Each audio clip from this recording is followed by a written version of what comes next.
Oke, selamat petang, selamat sejahtera saya ucapkan kepada Cigo Lester karena sudah sudi bergabung dengan kami untuk menyelesaikan assignment kami mengenai learning disability.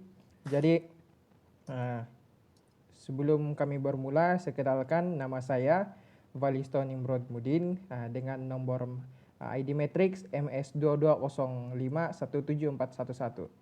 Oke, seterusnya kawan saya akan perkenalkan namanya.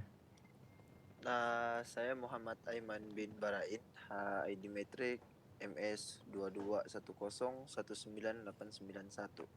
Oke, kami berdua pelajar daripada Unitar. Kami hari ini ingin menemu duga Cigo Lester oleh karena Cigo Lester merupakan guru dalam bidang pendidikan khas. Kami akan bertanya 5 soalan di mana nanti kami akan di akhir daripada sesi temu bual ini kami akan mendapat sedikit maklumat untuk menyelesaikan tugasan assignment kami di mana kami akan bertanya tentang learning disability secara beberapa spesifik soalan. Oke, bagi soalan yang pertama kami ingin bertanya bahwa menurut Cigo Lester, apakah jenis ketidakupayaan pembelajaran yang dapat dikenal pasti? Oke, selamat petang, selamat sejahtera, salam satu Malaysia, salam Madani. Terima kasih sebab menjemput saya untuk memperkenalkan sedikit berkaitan dengan pendidikan khas khususnya di Malaysia. Sebenarnya pendidikan khas ini kalau disebut sebagai kategori ataupun pecahan lah, ataupun senang kata dia jenis. Di Malaysia kalau dalam bentuk pendidikan yang ada 3 jenis saja. Yang setakat inilah ada 3 jenis yang utama. Pertama ialah dia diklasifikasikan mengikut ketidakupayaan ataupun kelainan upaya yang sekarang ini kita panggil sebagai orang kelainan upaya. Yang pertama ialah satu, masalah pendengaran, kedua ialah masalah pendengaran, dan yang ketiga ialah masalah pembelajaran. Dan dia bukan dikategorikan sebagai apa jenis masalah dia, tapi dia dikategorikan apa ketidakupayaan dia. Kalau macam contoh dia kalau autism, disleksia Down syndrome itu adalah masalah yang bukan menentukan sebenarnya dia itu ialah sama ada dari pendengaran ataupun penglihatan, tapi contoh dia bukan semua yang dikategorikan sebagai pendidikan khas ini bukan dilabel sebagai orang yang tidak ketidakupayaan intelektual. Itu yang kita akan ingat. Banyak orang yang ingat bila kita panggil orang ini sebagai kelainan upaya, semua merujuk kepada ketidakmampuan dia orang secara menyeluruh. Maksudnya kemampuan orang dari segi, contoh dia kalau mendengar, kalau pekak tidak semestinya dia tidak paham, dan yang buta tidak semestinya intelektual itu lemah, dan autism tidak semestinya dia tidak pandai walaupun dia dalam kategori masalah pembelajaran. Oke. Itu kalau kalau bilang jenis dia ada 3 lah, dan dalam 3 jenis itu, dalam 3 kategori itu, masalah pembelajaran itu yang akan kita letak di sana lah tuh, Down syndrome, dyslexia, autism, semua tuh di klekulilia, semua itu di bagian itulah. Anda kalau untuk pengetahuan kamu semua, kalau pendidikan khas ini selain daripada masalah pembelajaran, kebanyakan yang masalah pendengaran dengan yang penglihatan ini akan dihantar kepada pusat khas dia lah yang ada di Penampang kalau tidak silap. PK Tuaran nggak silap. Dia akan letak di sana dan tinggal di sana. Dan dia ada guru khas lah. Oke, itu sajalah untuk jenisnya. Oke, saya dapat mengambil kesimpulan bahwa pengalaman setiap individu dengan ketidakupayaan pembelajaran boleh berbeza-beza dan mungkin terdapat juga sedikit pertindihan antara pelbagai jenis kesukaran pembelajaran.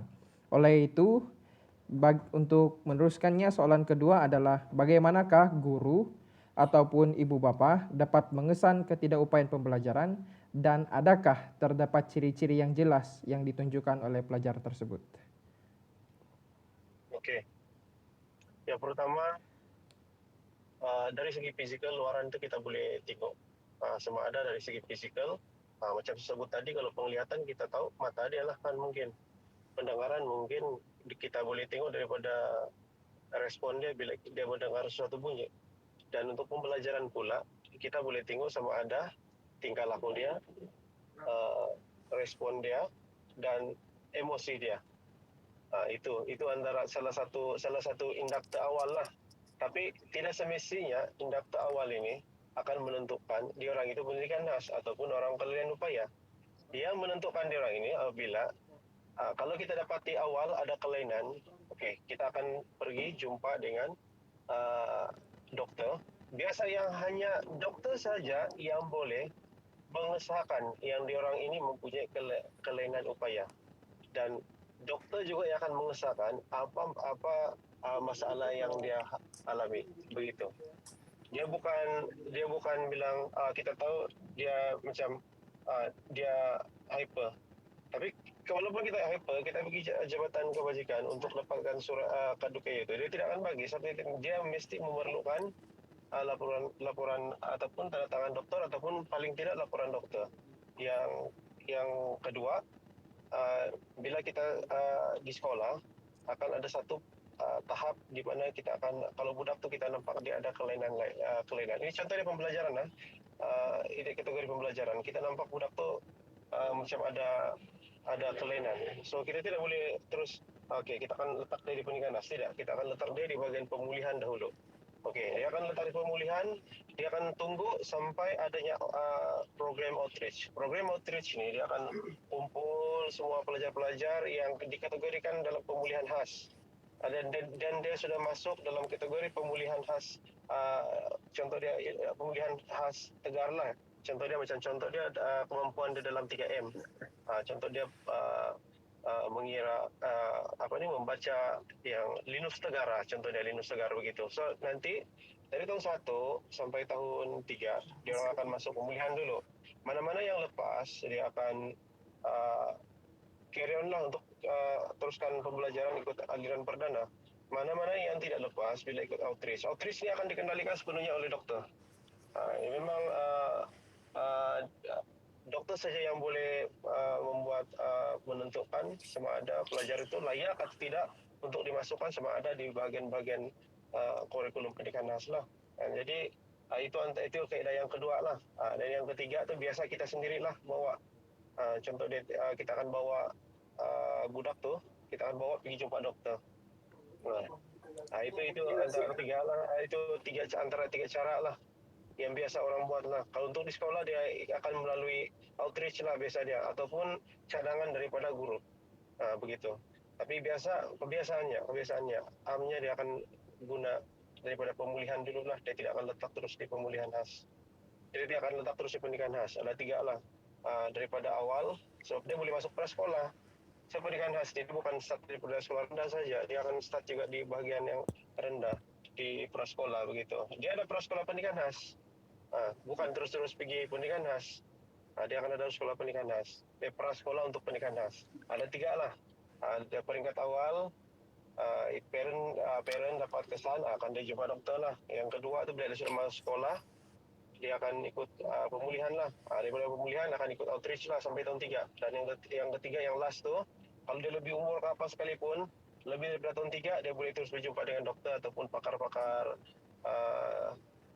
yang sepatutnya lah, yang biasa dalam pergi itu macam doktor-doktor yang berkaitan dengan perkembangan kanak-kanak lah, perkembangan awal kanak-kanak. Itu sajalah untuk indikator dan penentuan klasifikasi murid yang ada ciri-ciri pendidikan khas. Terima kasih untuk jawapan yang jelas dan padat. Melalui jawapan yang sudah diberikan oleh Cikgu tadi, saya menyadari bahwa penting untuk mendapatkan penilaian dan bimbingan dari pakar pendidikan atau kesehatan yang berkelayakan bagi mereka untuk menentukan sumber masalah dan bagaimana cara mereka untuk menyediakan sokongan yang sesuai. Oleh itu, untuk soalan ketiga, keempat, dan yang terakhir yang kelima, rekan saya akan meneruskan soalannya. Baik, assalamualaikum dan selamat malam. Oke, terima kasih rekan saya Balisto. Oke, saya akan menanyakan soalan yang seterusnya.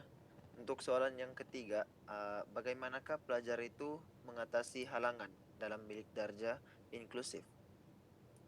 Oke, eh, ini memang cerita yang menarik, soalan yang menarik lah bagi saya sebab ramai orang yang tidak tahu apa sebenarnya program inklusif. Dia bukan strategi ya, strategi dia bukan itu. Ya mungkin dia strategi tapi dia lebih dipanggil sebagai program sebab strategi, kaidah dan teknik itu adalah benda-benda yang itu adalah istilah yang berbeza.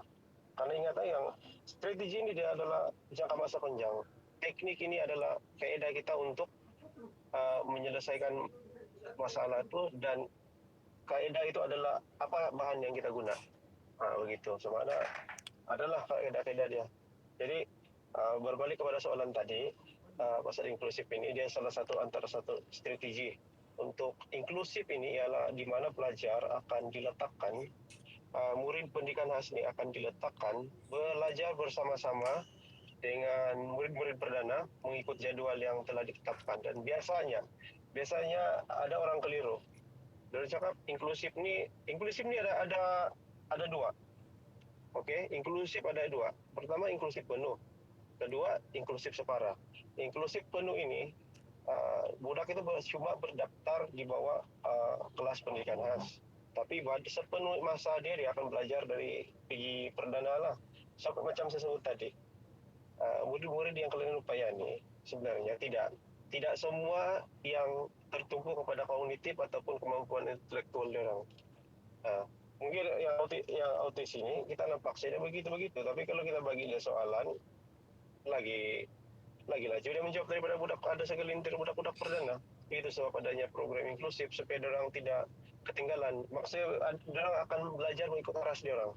Sebab kalau di pendidikan khas, contoh dia kalau di program pendidikan khas integrasi masalah pembelajaran, dia punya aras itu sangat rendah. So kira worthless lah untuk kita bawa budak yang kemampuan dia itu lebih daripada rata-rata kawan dia dalam program pendidikan khas. So kita bagi dia masuk dalam program inklusif sama ada penuh ataupun separa. Separa. Dan kena ingat lah, penuh ini semua subjek pun dia akan ikut. Dan untuk contohnya waktu itu masih ada IPSR kan, kalau masih dulu ada IPSR, dia orang walaupun budak ini di pendidikan khas, dia masih layak untuk, dia tidak halangan untuk ambil IPSR. Kalau dia mau dia boleh ambil, tidak boleh ada penolakan gitu. Dia akan, kalau dia mau ambil IPSR SPM kan dia boleh ambil, tidak masalah. Begitu juga dengan di yang inklusif penuh nih, bila dia di dalam kelas perdana, dia akan dikawal dan diselia oleh guru-guru pendidikan khas juga. Dia akan ada pembantu lah, ada PPM datang ataupun guru kelas dia akan ada jadwal lah sendiri. Kalau separa, yang saya sebut separa, banyak orang keliru. Orang cakap mesti yang belajar saja yang orang akan dikira sebagai separa. Tidak. Apa saja jenis aktiviti selagi budak PPKI itu bersama dengan budak perdana, dia sudah dikira sebagai separa. Apa sekalipun, sama ada main bola, kurikulum, kokum, contoh aktiviti perkemahan, apa saja itu adalah dikira separa sudah itu. Dan dia dalam tagging dia pun memang separa sudah itu begitu. Dan inklusif ini sebenarnya sebetulnya bukan dilaksanakan hanya untuk di sekolah saja. Sebetulnya parent pun karena involved lah untuk inklusif nih, untuk menjayakan inklusif nih. Dan orang ada program sendiri, ada modul sendiri untuk inklusif. Saya rasa itu saja lah untuk inklusif. Oke, terima kasih atas jawaban yang sangat mudah difahami dan padat di situ. So kita masuk soalan keempat. Soalan keempat, apakah strategi proaktif yang boleh diambil oleh guru atau ibu bapa untuk membantu murid kurang upayani dalam proses pembelajaran dorang? Oke. Ini pun bagi saya soalan yang sangat menarik ini, sebab dia ada dua pihak dan ada dua perkara yang patut dititik beratkan lah. Oke, pertama strategi. Ya, strategi proaktif. Oke, strategi ini proaktif ini kita kena strategi ini itu cakap tadi dia based on long term lah. Sebab kalau contoh dia kalau macam di sekolah rendah, dia orang boleh hold sampai tingkatan 2. Maksudnya dia sampai umur 14 tahun dia boleh stay di di sekolah rendah lah sebelum dia boleh naik ke tingkatan. Dan strategi itu sepatutnya kita laksanakan seawal-awal dia orang sudah masuk di sana. Oke, contoh dia, saya ambil contoh dia inilah apa budak autis lah, contoh dia budak autis. Kita akan bagi dia satu rancangan pengajaran individu. Contoh dia, ini adalah strategi saya lah. Contoh dia, oke, saya akan bagi strategi. Contoh dia ada masalah dalam mengira. Oke, saya akan bagi awal. Lepas tu saya akan buat modul dan saya akan bawa parent dia bincang apa masalah dia. Dan mana-mana guru saja yang mengajar dalam kelas dia akan tahu modul individu dia ni. So, guru akan ambil tackle benda tu untuk orang tekankan dalam apa saja subjek. Itu sebab contoh dia kalau bahasa Melayu, dia boleh masuk dalam matematik, sains begitu. Itu sebab dia ada elemen yang berorientasi daripada kurikulum. Itu yang akan dibantu oleh guru-guru lain untuk menjayakan RPI itu. Kami panggil sebagai RPI, Rancangan Pendidikan Individu. Itu adalah satu strategi yang menarik lah bagi saya sebab saya sebut itu sebagai strategi yang menarik sebab dia berfokus. Maksud saya berfokus bila dia ada masalah. Sama masalah budak-budak ni kan, walaupun dia autism, masalah dia tidak bila dalam pembelajaran, masalah dia tidak sama. Sama juga macam yang slow learner ni. Slow learner ni itulah saya cakap perlu ada perancangan yang berpanjangan, berterusan dan holistik. Holistik maksudnya menyeluruh. Ibu bapa, PPM, guru, lepas tu persekitaran dia, itu memang satu lingkaran yang sepatutnya menjayakan program itu. RPI pertama ialah RPI lah untuk saya, dan RPI ini bagi saya sangat bagus sebab dia boleh bawa dia sampai ke sekolah menengah RPI dia. So maksudnya guru-guru yang akan sambut sana akan fokus benda yang kita mau tingkat ataupun masalah yang kita ingin kurangkan. Sebab kena ingat program pendidikan khas ini bukan berfokus semata-mata untuk menjadikan orang itu bilang menguasai ilmu yang sampai orang boleh, contoh dia yang macam budak-budak perdana capai lah. Program pendidikan khas ini tujuan utama ialah mengurangkan kebergantungan dia orang bila sudah meningkat dewasa. Maksudnya mengurangkan supaya orang tidak terlalu bergantung dengan orang lain dan dia kefungsian dia orang tu. Ini cakap, tapi program pendidikan khas ini strategi dia orang bersifat dinamik. Maksud dia sentiasa berubah-ubah mengikut keperluan. Sebab sekarang ini teknologi pun semakin canggih. Kalau contoh dia kita pergi Jepun, dia orang dari tahun 1 sampai tahun 3 belum belajar. Dia orang baru belajar apa? Baru belajar pasal orang kalau subjek sini civic. Kalau di sana orang panggil untuk akhlak. Kalau dari Jepun, kalau di sini begitu. Jadi saya cakap kita ambil budak-budak ni supaya dia boleh kerja, dia boleh membeli, dia boleh berkebun, dia boleh kira kemahiran lah. Itu saya cakap. Kamu kena ingat tak, pendidikan khas ni bukan kita kasih jadi budak-budak ni. Contoh dia kita kasih jadi dia yang macam doktor, yang cikgu, ilmuwan. Tidak. Kita fokus utama bukan saya menafikan peluang dia orang, cuma fokus utama kita ialah untuk meningkatkan kefungsian dia orang supaya dia orang tidak akan bergantung dengan orang lain. Dan program pendidikan khas di Malaysia ni memang sangat membantu lah bagi saya. Okey, itu yang strategi yang pertama. Yang kedua ialah kalau saya yang paling baik ialah modul. Kita akan bagi orang modul supaya orang boleh buat latih tubi, latihan yang berulangan dan kita boleh pantau. Itu. Kedua strategi ketiga saya suka ialah aplikasi ICT. Sebetulnya sebenarnya aplikasi ICT ini dia bergantung kepada kemampuan pelajar lah. Tapi bagi saya bila kita terapkan dengan cara yang betul, dengan items yang bagus, konten yang bagus, budak-budak ini akan tahu aplikasi IT ini dan membolehkan orang untuk berniaga. Contoh dia berniaga. So, dalam program pendidikan sini, dia akan utamakan kemahiran. Kalau saya tengok dia akan utamakan kemahiran lah. Dia akan utamakan kemahiran, lepas itu kita akan ajar dia orang macam mana kita aplikasi IT ini untuk pemasaran, jual beli begitu. Yang keempat bagi saya ialah macam apa orang sebut tu, ada satu program yang orang panggil sebagai PAPR. PAPR ini maksud dia adalah satu dia macam satu penilaian dan dia juga dalam satu strategi untuk kita melihat perkembangan budak tu. So daripada program PAPR ini kita akan nampak dia punya perkembangan. Kita akan nilai dia dalam beberapa peringkat. Lepas itu penilaian kita itu autentik. Sebab kita nilai pada masa yang berlakunya kejadian itu, bukan kita selepas kejadian itu baru kita nilai. Jadi kalau kita nampak, kita tahu kekurangan dia daripada PAPR itu kita tahu apa yang sebenarnya budak ni yang dia boleh buat, apa yang budak ni tidak boleh buat. Saya rasa itu antara ada satu lagi. Kalau saya ada satu strategi lagi yang pemuda cara tu. Pemuda cara ini kalau saya dia kalau kita ajar, kita tidak boleh ajar dalam sekali.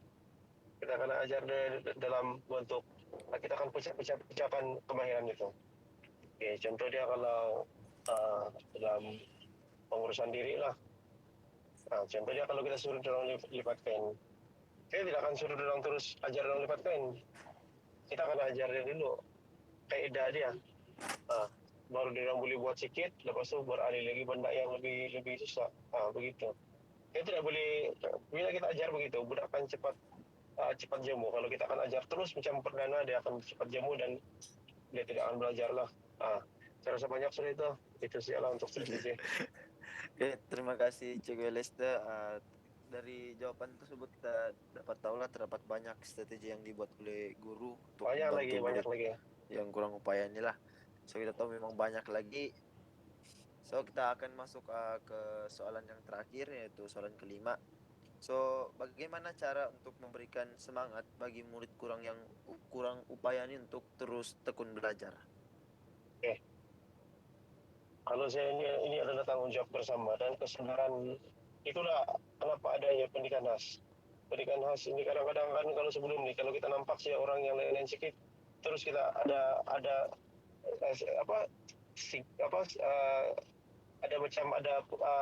budaya yang kita pikir yang di orang itu adalah di dalam sudut yang lain. Tapi itu yang harus kita pecahkan daripada program ini, seperti kita nak pecahkan supaya masyarakat di luar sana terbuka minda, terbuka untuk menerima kelainan orang dan sama-sama untuk mengatasi masalah orang lah. Dan yang pertama ialah persekitaran. Kalau saya yang pertama ialah persekitaran. Persekitaran maksud saya apa saja orang yang dalam circle orang, keliling orang untuk pergaulan seharian kan. Sepatutnya kita tidak, cara kita untuk menggalakkan orang belajar, jangan kita, walaupun dia buat salah, jangan sesekali bagi dia tekanan emosi ataupun merasakan membagi dia orang rasa yang dia orang tu ada kekurangan. Saya pengalaman saya selama 8 tahun, budak ni, setiap dia orang ni, rata-rata saya tengok ada masalah keyakinan diri. Dan bila ada masalah keyakinan diri, salah start tidak mau sekolah, tidak mau campur dengan budak lain, tidak mau buat kerja. Ada yang pandai dan terus ya rasa-rasa sebab dia down kan, dia tidak akan belajar walaupun dia tahu. Cara yang pertama ialah kita coba tackle apa yang orang suka. Coba tackle apa benda yang orang suka. Kita bagi dia pujian, kita bagi dia benda yang dia boleh rasa dia boleh berjaya. Kita bagi dia keyakinan dulu. Sebab daripada keyakinan itulah akan bermulanya satu semangat baru untuk dia. Dan bila ada semangat baru untuk dia mulalah sudah, nanti dia boleh cerita dengan kawan-kawan dia, cerita dengan dia punya parent, cerita dengan dia bersaudara sebegini-begini. Dan itulah masa itulah sebagai orang-orang yang sekeliling dia, kalau kita sudah tahu, kita bagi dia galakan. Yang ketiga ialah jangan, bagi saya satu lah, disiplin. Bila kita sebagai tenaga pengajar atau ibu bapa ataupun orang pesekitaran, walaupun saya cakap kita bagi dia galakan, kita bagi dia pujian, tapi bila dia berlaku kesalahan kita kena tegas. Sebab budak-budak ni, saya beritahu, budak-budak contoh dia pusat pembelajaran ni, nakal dia ada lain sikit. Bukan nakal dia sebab bilang dia begitu, tapi nakal dia ada lain sikit. Jadi sama budak juga, tapi mungkin kalau di pendidikan khas mungkin ada yang lebih lain sikit lah. Yang suka macam kami ini, kalau biasa kalau ada benda-benda yang orang salah yang perlu ditegur, kita kena tegas. Kita tidak boleh sampai orang pasar cakap diinjak-injak lah, ataupun dia naik kepala. Kita mesti kalau ada kesalahan kita akan tegur. Jangan sampai biar dia rasa macam kadang-kadang kalau kita tidak buat begitu dari awal, bila dia ditegur oleh orang lain itu akan down. Dan sama-sama macam ibu bapak, kalau saya akan menggalakkan anak untuk belajar ini adalah salah satu ialah ibu bapak. Sebab pembelajaran itu berterusan. Kita sendiri pun kan, pembelajaran itu berterusan. Bukan di sekolah saja. Jadi tanggung jawab yang paling besar selain daripada sekolah ibu bapak. Mesti kita galakkan budak kita, jangan kita bagi dia satu aras KPI yang tinggi. Apa saja pencapaian budak kita harus apresiasi, kita harus bagi dia orang